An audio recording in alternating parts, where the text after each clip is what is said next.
always disconnects. Hi. Hello, how are you? I'm gonna see if I can request your camera.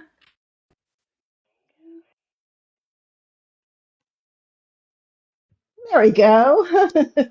Hi Hi. there. How are you? Good. How are you? Thank you for joining us. Oh, thank you for inviting me. Oh yes, we were super excited to get to chat with you. Ever since I read Codename Wolf, I've been obsessed. Oh, nice. Yeah. I've been So they, obsessed, and I was just like hounding your page. I was like, all right, when's the next one? When's the next one? yeah, only two more in the series.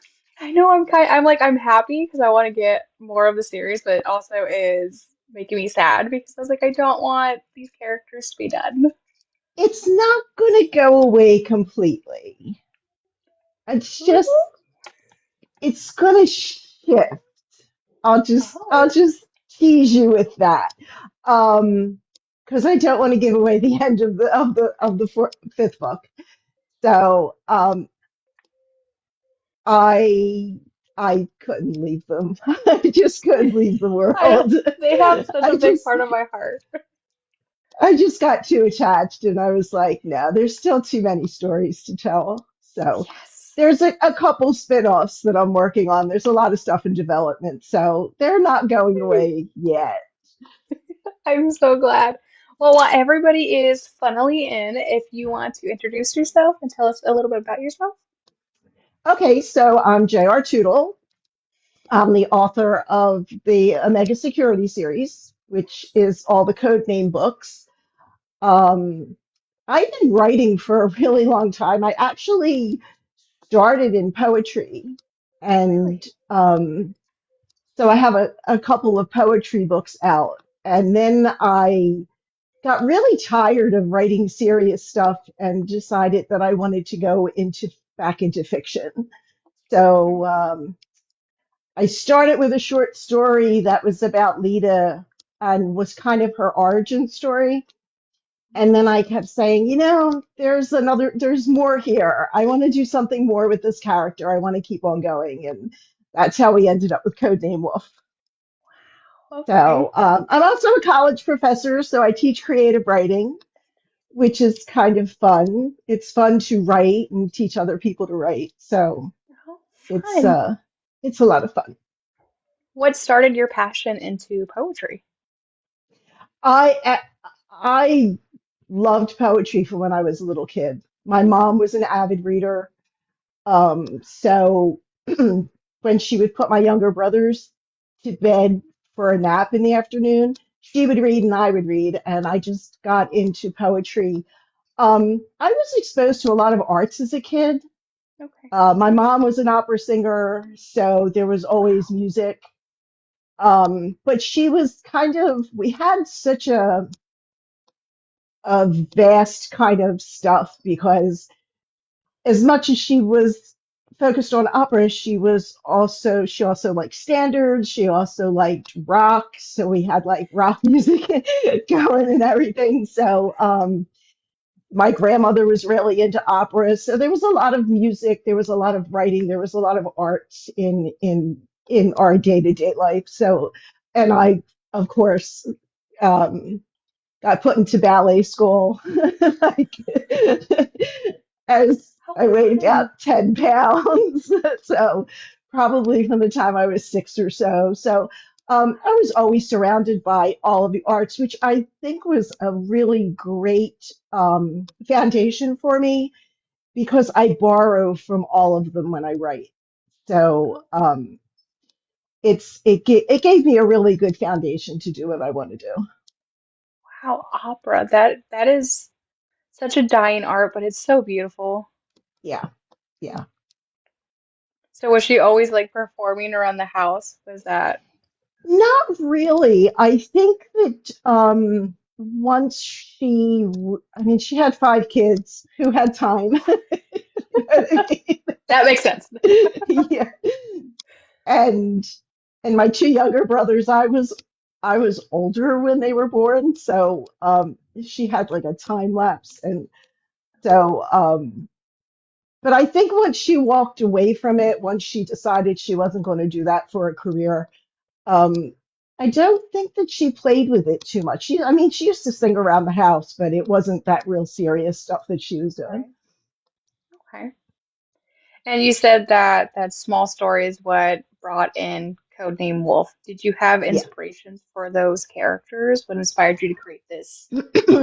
I actually do. Lita was the first character that I wrote, and Okay. she was in the short story.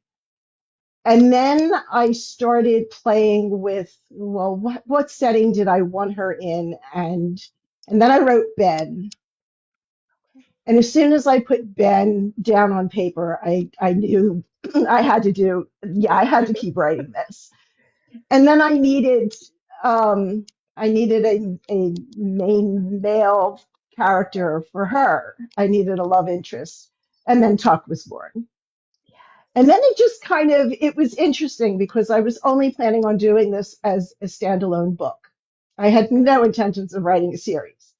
Oh, And then Skeet hit the page.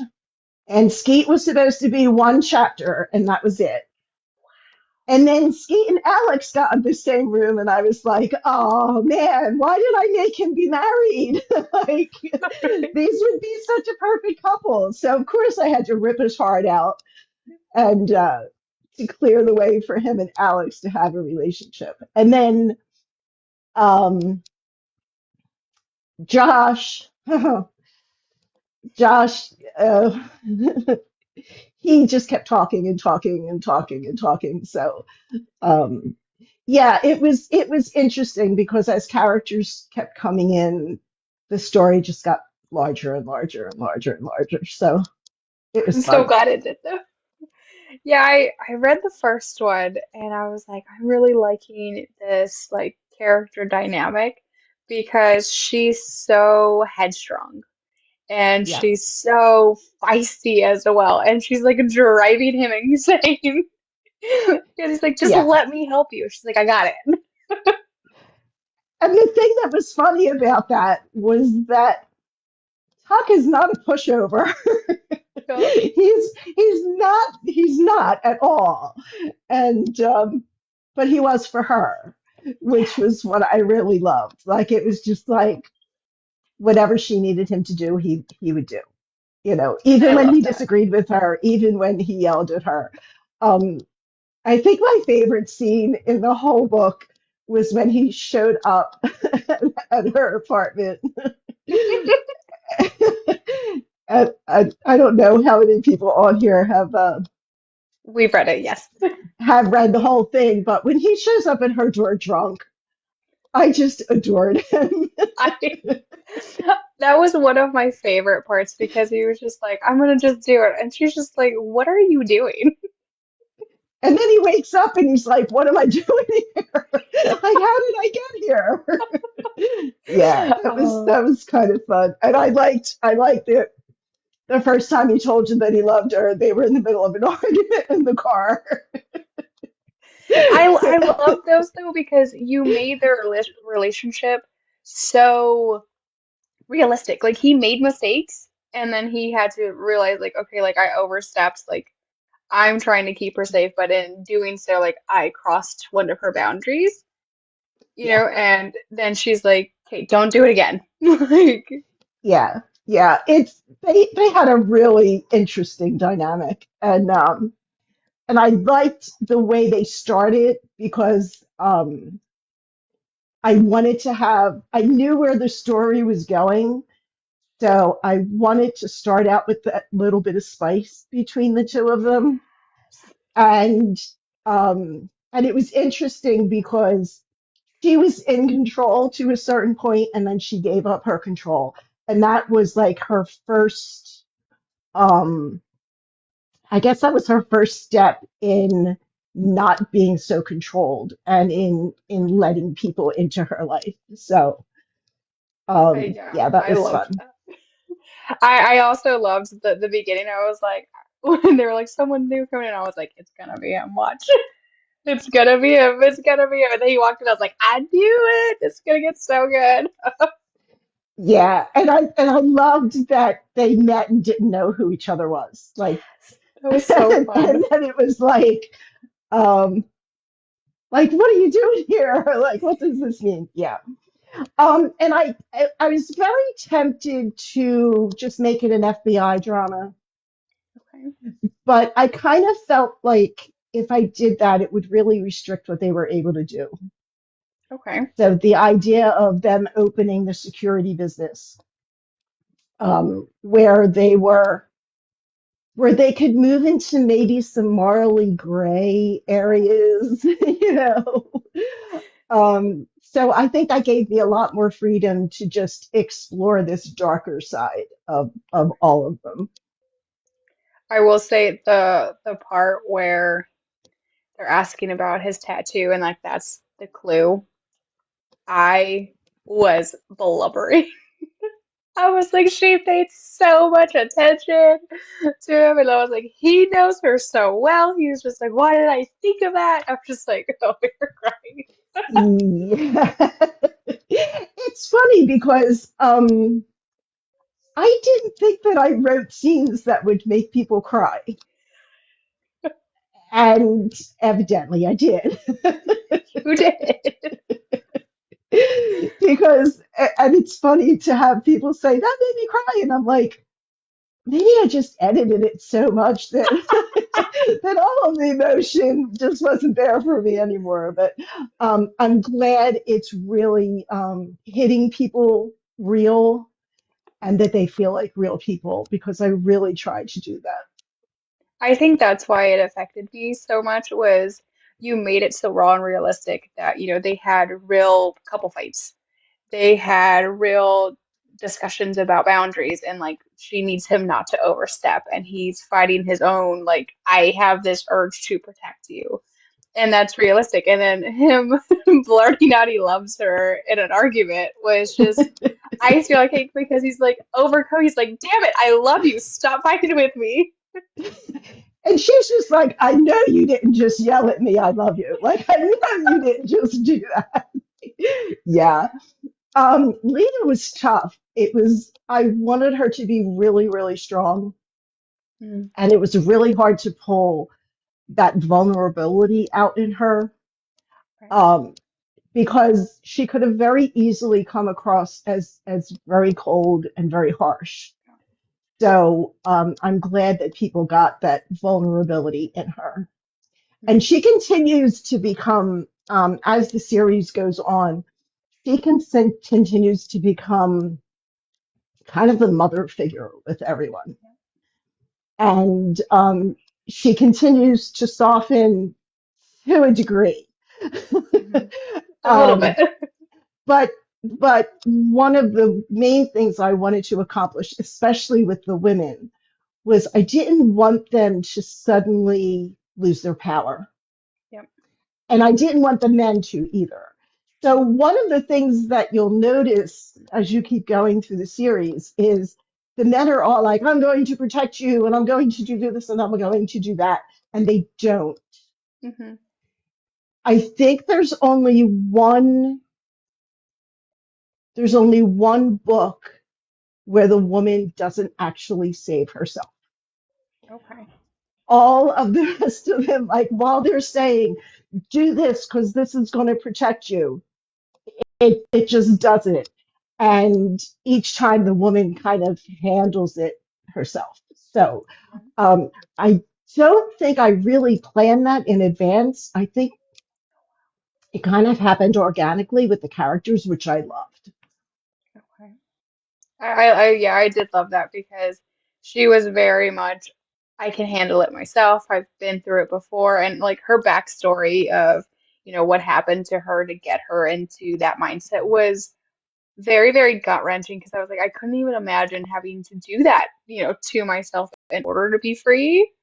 And she was able to not only mentally put herself in that mindset, like, I'm doing this, I'm getting out, but like physically do it. Yeah, which one of the things that I wanted to explore is, and of course, this was so blown out of proportion.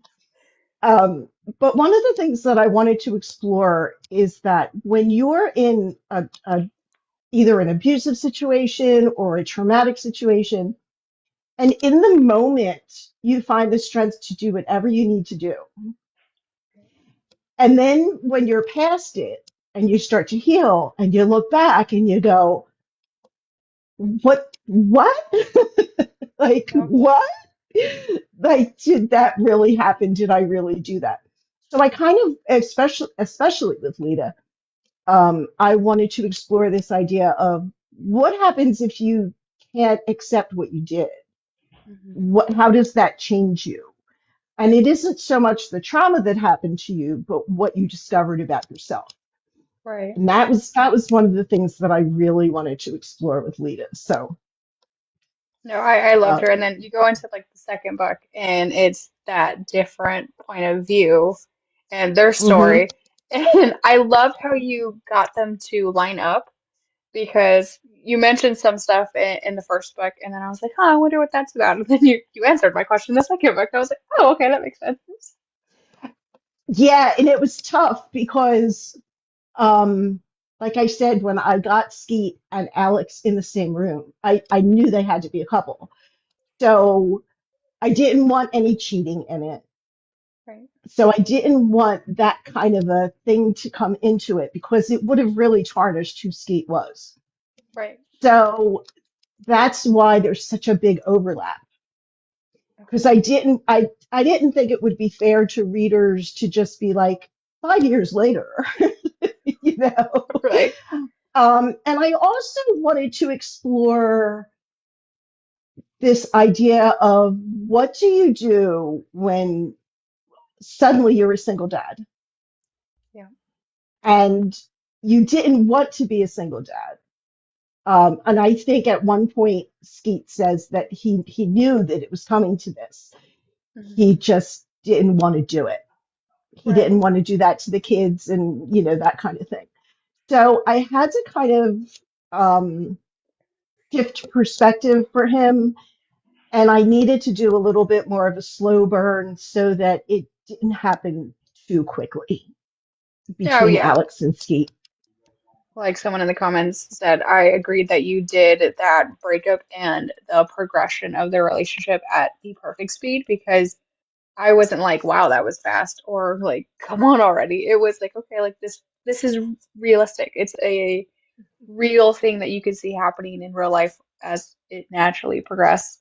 And, her being like, those are my kids. I was like, stop.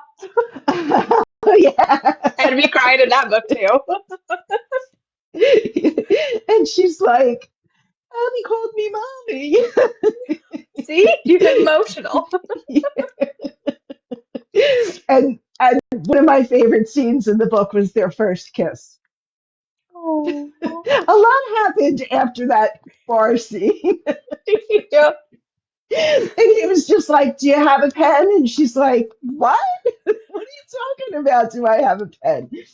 Um, yeah, I was glad I was able to get to the humor Hmm. in all, because there's some really hard stuff that I explore in the series. Yeah. And I was glad that I was able to pull out the humorous stuff. I don't know why it keeps happening when people are drinking or drunk, but it seems to. I love the banter too, because like you have that like sassy, hard female main character, then you have like the broody, like, will you just let me do something, male? And you know they're gonna Yeah. butt heads, and you do it in the most hilarious fashion. Because I'm just like, did she really just tell him that? Like, Yeah, it was a lot of fun. And I wanted it to be as realistic as possible because even when you meet somebody and you fall instantly in love, uh, it isn't smooth. I mean, right. you fall in love with somebody and it just turns your whole world upside down because suddenly the world that you thought you were living in, you have to adjust and you have to shift and you have to change. So Mhm. I wanted to make that as realistic as I could. Okay. Yeah, that scene where she was like, "That's my kids." I had so much anxiety through that buildup. I was like, everybody better be fine. She better not do anything to me. I swear to God, if she hurts my feelings in this book. And that was really hard because um I love the scene when she takes them down to do the paintball with them. At And the Steve's cabin. like, I never even thought to do this with my kids. And she's like, I told you I wasn't stepmom material, you know. Um, and when the kids are taken, I really needed to be careful with that. So Yeah. I wanted to make sure they were protected. I wanted to make sure that they didn't really see anything. I mean, they heard some of Reese's language and the gun when the Hmm. gun went off. But I really wanted to shield the kids where they were kind of isolated in the car. Hmm. I loved how you did it because, like I said, as soon as it happened, I was just like clutching my chest. I was like, I swear to God, I'm not gonna be able to handle this. And then having her realize and just like spring into that like mama bear, like there's no way you just touch them while I'm right here. Yeah, yeah, and Rourke coming in because we didn't know who Rourke was. Right. Yep. Um, and him being like, okay, Slugger, just like chill, like, okay. He's like, Um, I'm here to help. I'm gonna need you to calm down. like, don't blow my cover. You're gonna get us all killed. Like, just be Yep. chill. Um, yeah, Rourke was fun because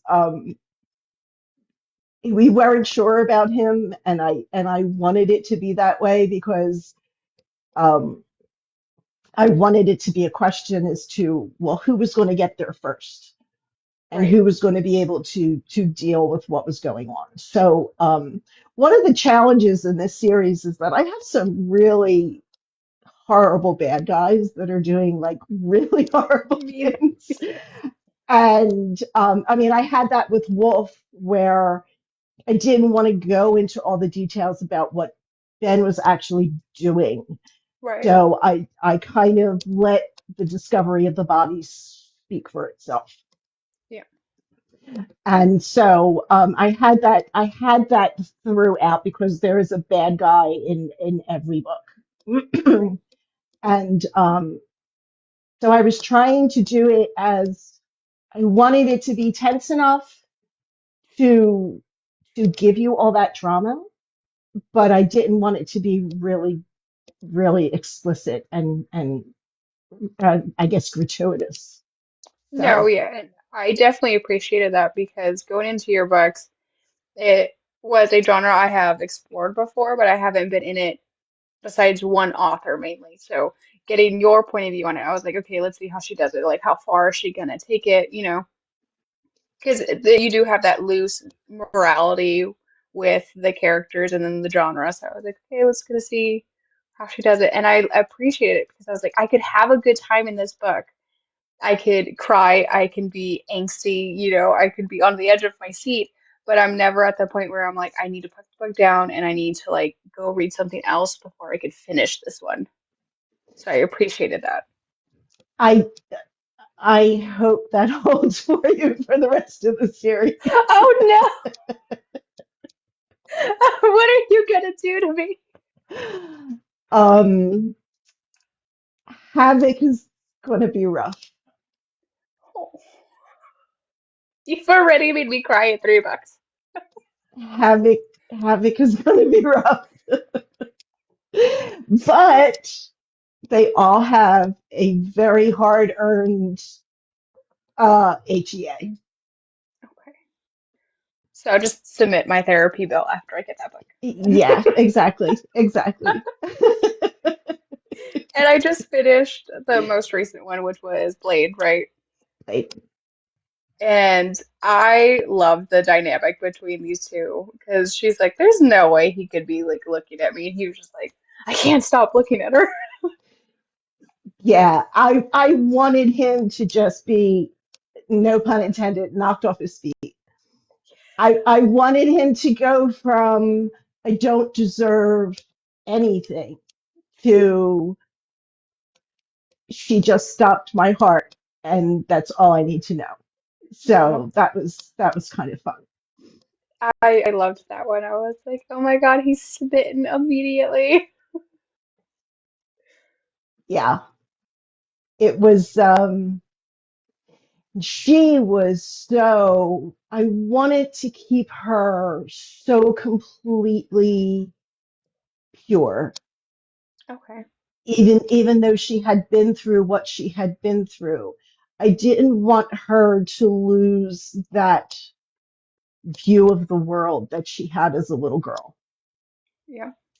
So, pairing her with Josh, who is just like, I mean, he had that playful banter, he had that playful sense of humor, but Mhm. I would never want to be on the wrong side of Josh because he was scary.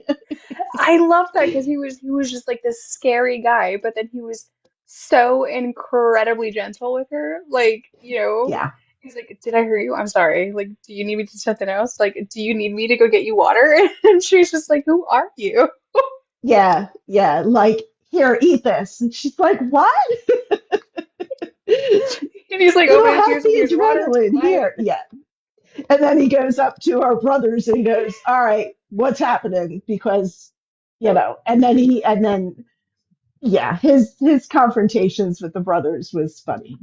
That's one of the things I have in development. I have her brother's stories that Ooh, I'm working on. yay! Yeah. I loved their interaction because like they were trying to be intimidating. He's like, "I'm not intimidated." He's like, "I respect it, Yeah. but it's not gonna work on me." And when he was driving her home that first time, and he's like, Angel, look at me. Like, do I look like I intimidate easy? Do I look like anybody's like really going to scare me kind of thing? Yeah. Um, Josh was actually based off of someone that I met. Really? I think that's why he's so close to my heart. He was a student that I had who had been, he actually was a sniper Okay. in the army. And one day in class, he was like, here, do you want to see something? And I'm like, sure. And he shows me this helmet video of somebody taking out a sniper's nest. And he's like, that's me. And I'm like, what? Like, what?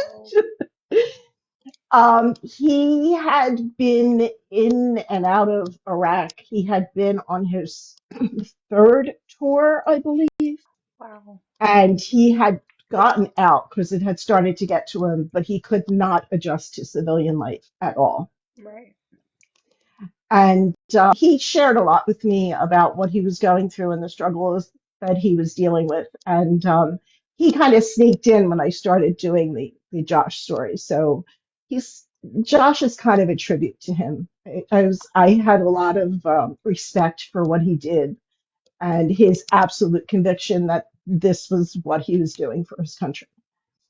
And so Josh is very special Oh, I to will my say, heart. like, I just kept, I was like, all right, I loved this one. Let's see how the second one. I was like, okay, I love this one. And then I got to Blade and I was like, this one has my heart and soul. He kind of does that. He did that to me too.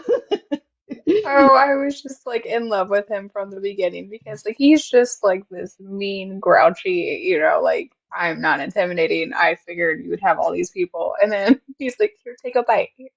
Sips, not chugs. Take a little sip. And I'm just like, he is just he's this sweetest little like soft bear. And I'm just like, I love it.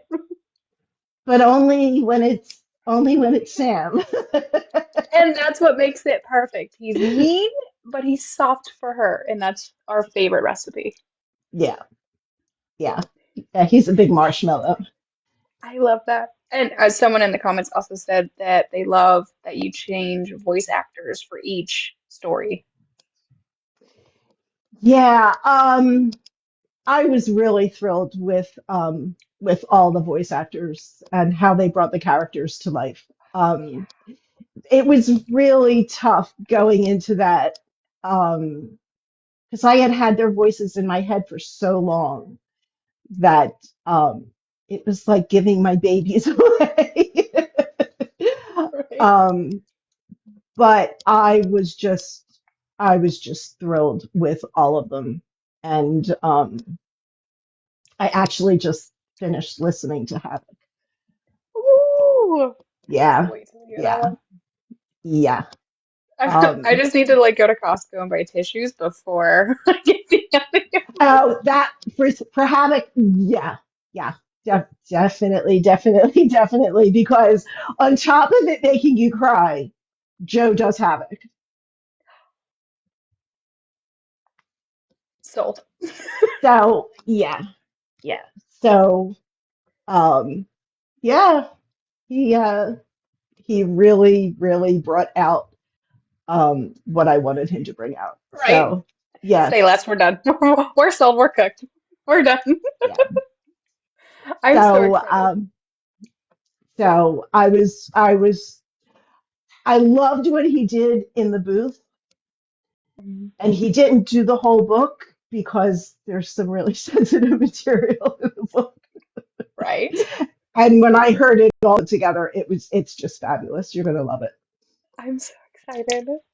And yeah, I do love that you don't have third act breakups as well. We do appreciate a non-third act breakup. Um, I might have one in habit. No. It's not really a breakup. Oh no. I'm supposed It's to too. more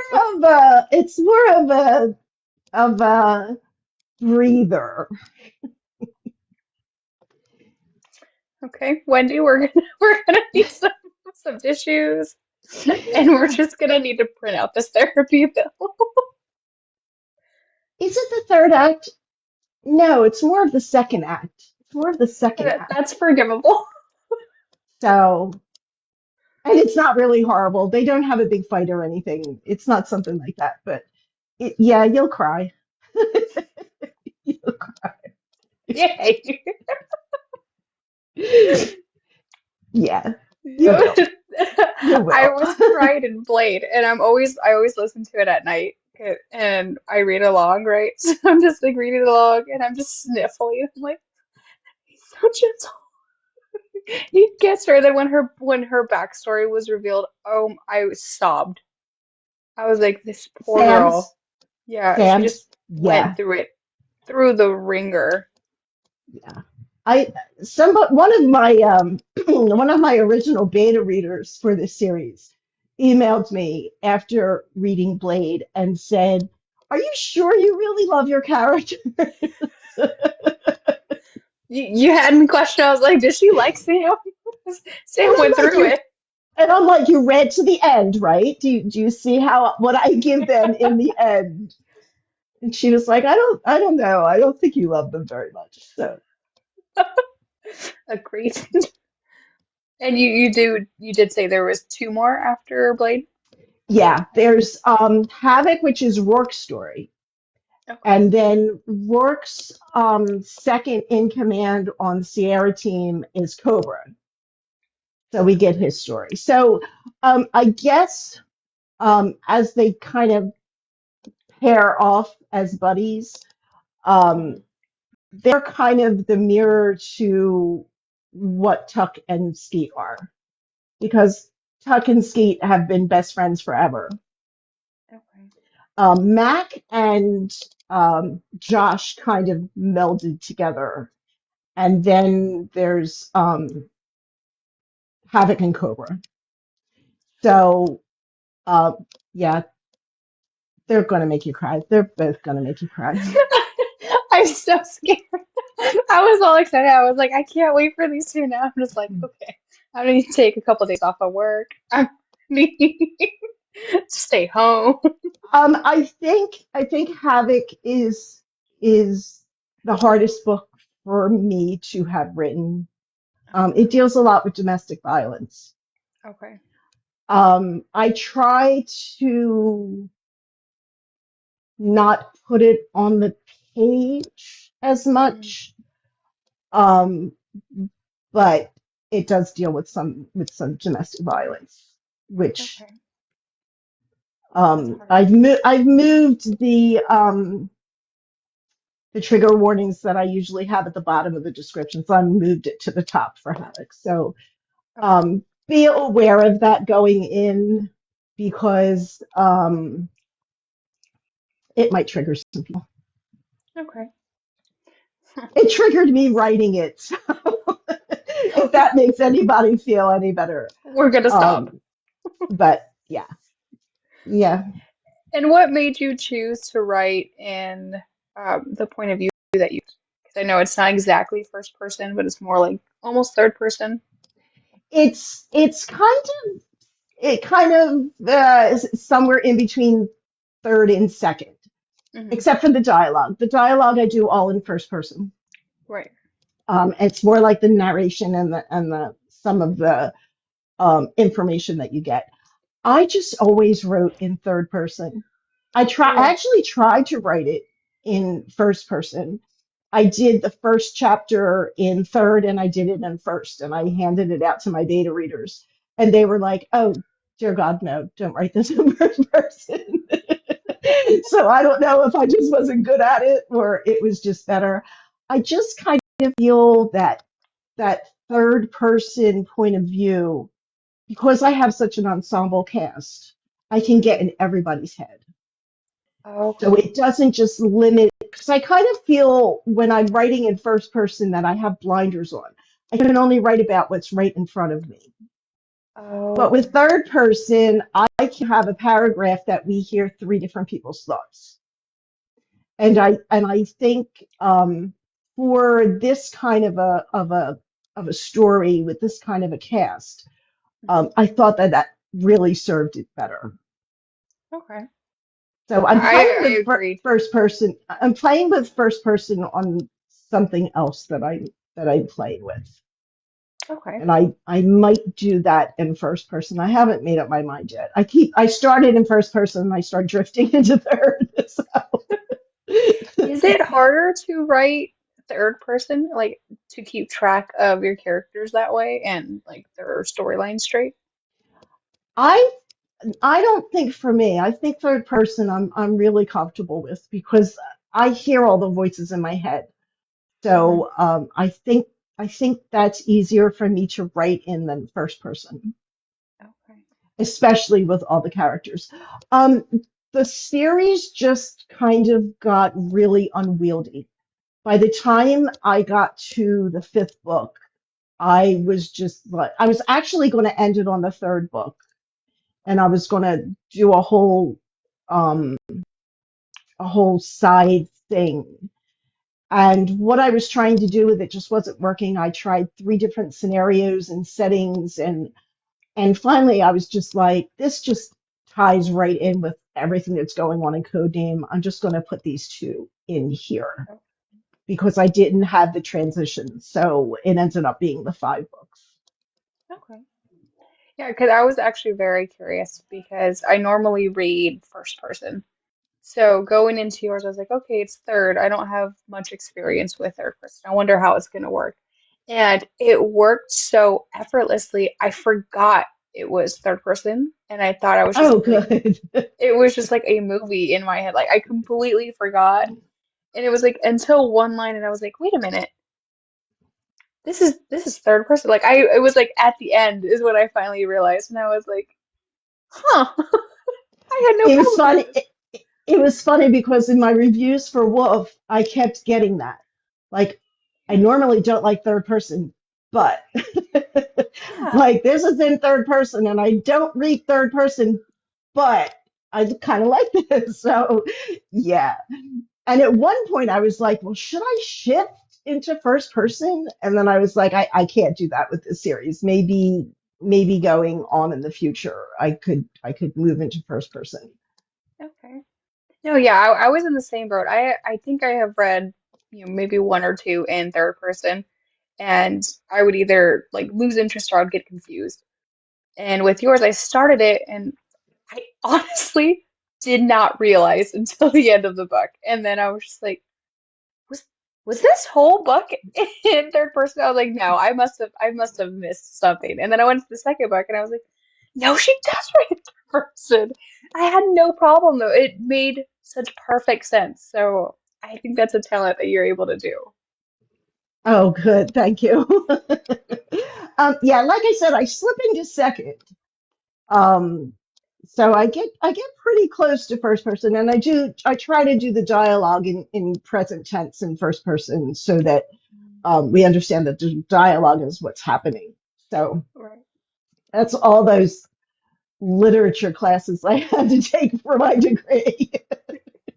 All that old literature stuff. Well, it obviously is paid off. And you said you've been writing for a long time. How many books do you have out? I have the five books of this series. I have a new adult sci-fi book. Okay. Um, and I have like I said, I have three series in development right now. Oh, wow. Two of them are spin-offs of Codename. Um, and one of them is an entirely completely different genre. Okay. And how many genres are you like dabbling into? Because I know you just said sci-fi and then you have this one. I kind of dabble in everything. Really? Um, Okay. I've written nonfiction and poetry, and I kind of sometimes feel when I finish, excuse me, when I finish with something, I want to be as challenged as my readers are, so Okay. um, I push myself into writing new stuff. I actually wrote the sci-fi book before I wrote Codename, Really? so I woke up one morning and I had this image in my head of these hooded um, people coming into someone's bedroom and and taking the man out. Huh. And I was like, okay, I have no idea what this is. Guess we're going with it. Let's write this down and see what happens. And it's a really interesting book. And I was sending it out to agents. And one agent sent me back all of these notes and said, you shouldn't do this as an adult sci-fi. This should be a new adult. Hmm. And I was like, all right, well, how do I do that? Yeah. What's the So difference? I developed this whole new adult um, section to it and started it off with that. So it kind of blended it together. So it's a post-apocalyptic kind of Ooh, thing set in Philadelphia. All my stuff is set in Philadelphia. And yeah, it's out. So okay. you can order it. It's called Are You Still My Girl? And yeah, I'm getting ready. I'm thinking about doing a an audiobook in that too. That'd be So I'm exciting. just trying to figure out when to put that in. So that might be coming out in audio. I have many Okay. people to talk to about that. And I'll And probably like edit it like a million times before I do that. So yeah. do you write in both genres at the same time? Like, do you work on, let's say, code name and then you do sci-fi, or do you strictly finish one and then move to the Oh other? no, I work on them all at the same time.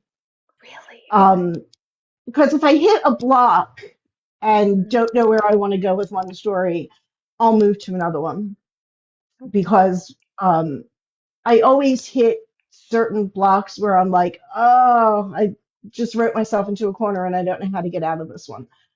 And so I'll go and work on something else. So I'm usually always working on several projects at once.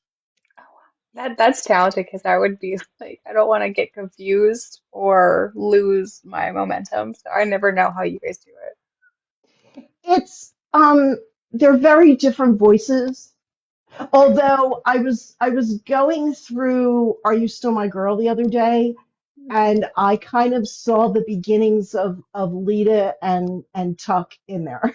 It's just Oh my like I'm like, oh, I see where I was going with this. It's funny because I kept writing, trying to write very serious literature and fiction, and they never worked out. And I couldn't figure out why they didn't work out until I started writing in the romance genre.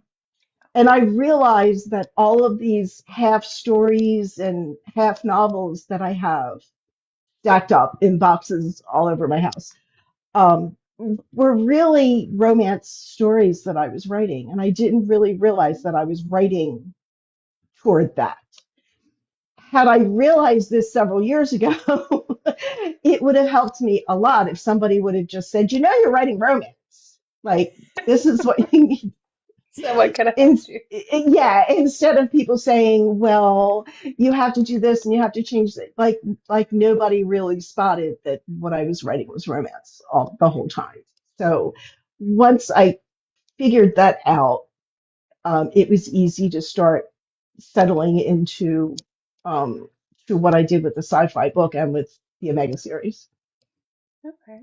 I like that writing process. And do you have, I know you said that Blade was inspired by someone in real life. Were the others inspired by anything in real life or TV shows or characters?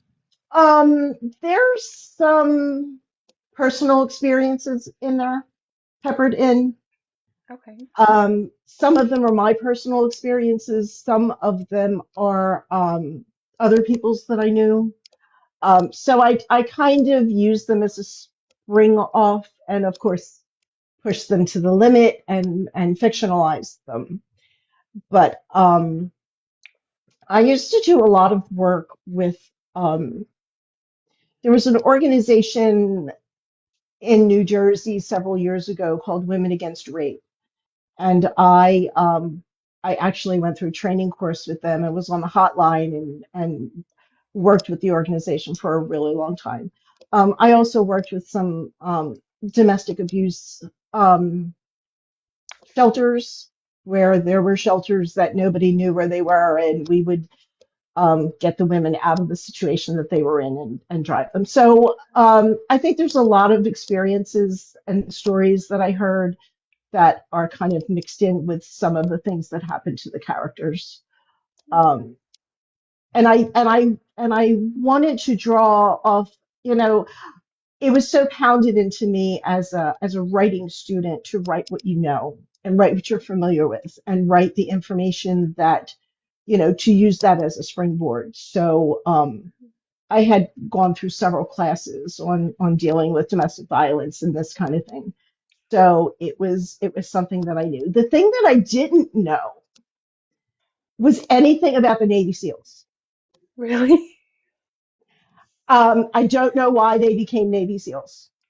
It just seemed like an interesting way to approach the characters.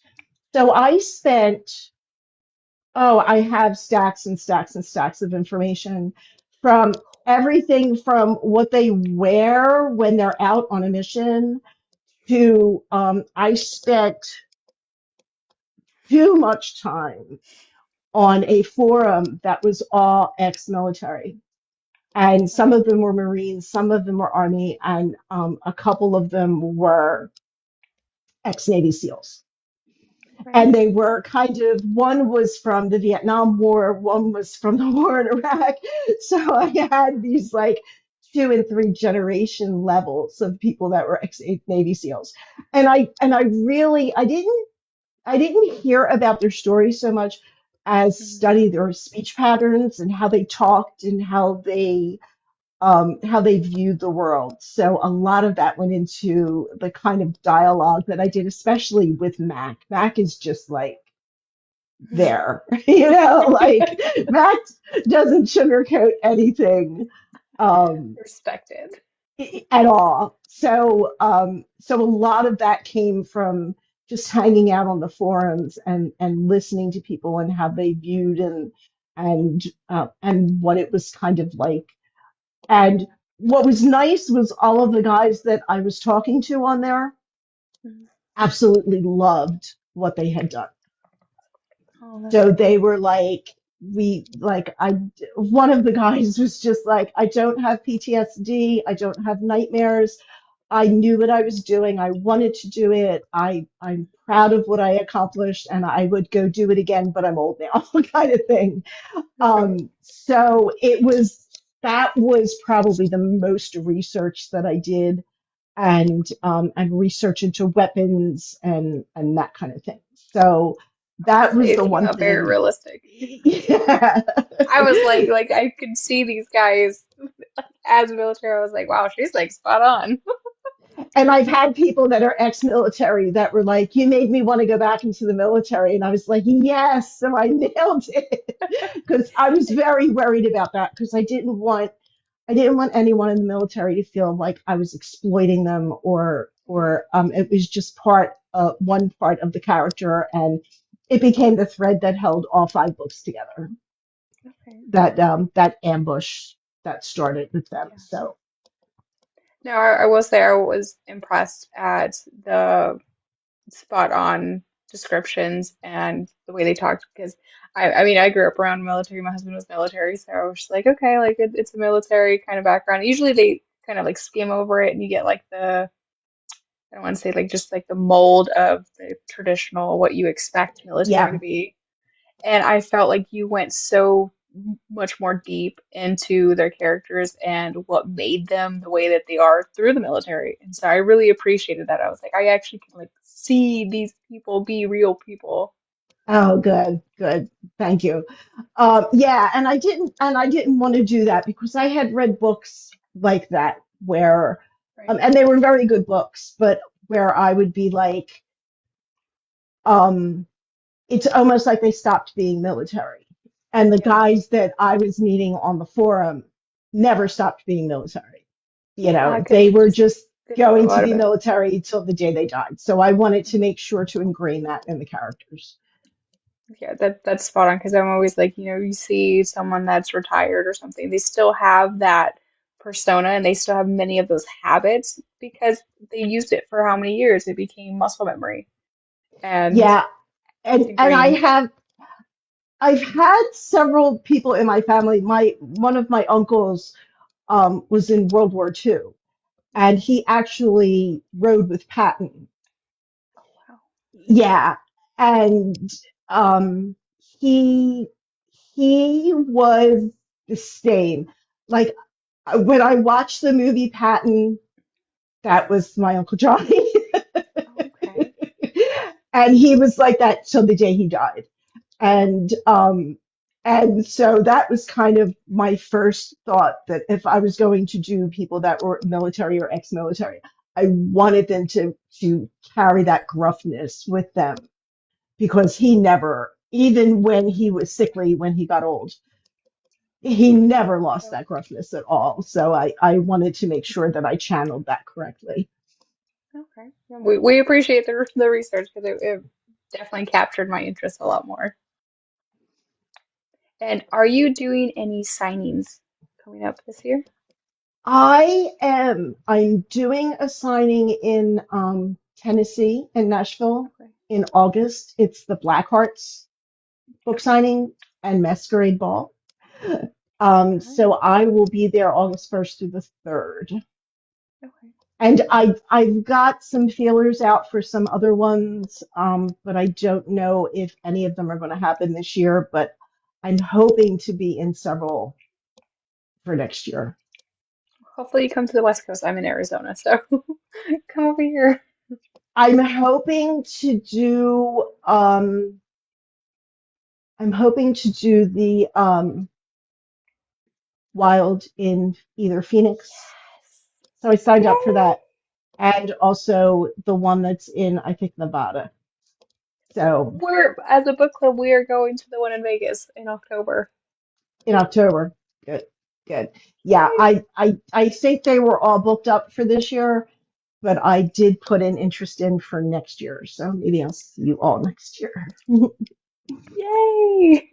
And before we part ways, if you wouldn't mind, we would like to take a book club photo with you, if you would be open to Okay, that. okay. at book club if you guys want to hop in. I do appreciate you taking time to chat with us. We fell in love with your books so quickly, and I'm just happy that we had the chance to talk to you and pick your brain to make us understand the characters a little better. Hi. Hi, everybody. Hi. All right. Are we ready? Oh, here comes Ashley. Yes. So glad to get finally meet you. Oh my I know god. we were fangirling in our chat about you. Fangirling. All Fangirling totally. Um, right. I have a Facebook page that's my private Facebook page for my readers. Okay. It's called Omega Bionic Babes, of course. Oh, Um, nice. so come on over. I put extra stuff in there. You get first look at covers.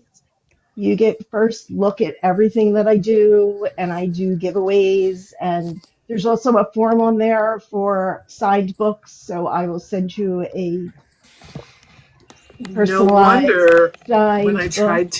I tried to tag you in my I'm currently listening to in Instagram and and on Facebook and I couldn't tag you and I was like, but how's she gonna know Really? I'm reading it? Yeah, because I didn't know what your group name was. Oh, okay.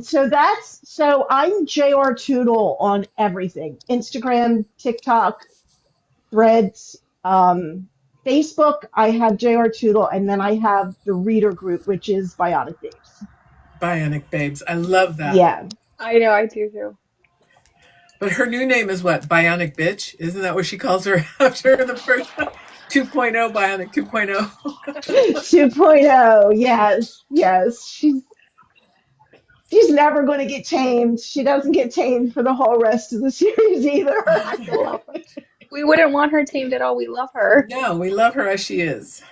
Yes, And agreed. Maxine just did a Maxine killed fabulous it. job. She Oh, killed it. Yes. fabulous. I fell in And love with her Sebastian. narration. Sebastian was a good tuck. Oh, God.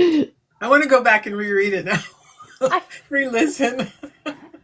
It was funny because I never thought I was going to be able to do the audiobooks.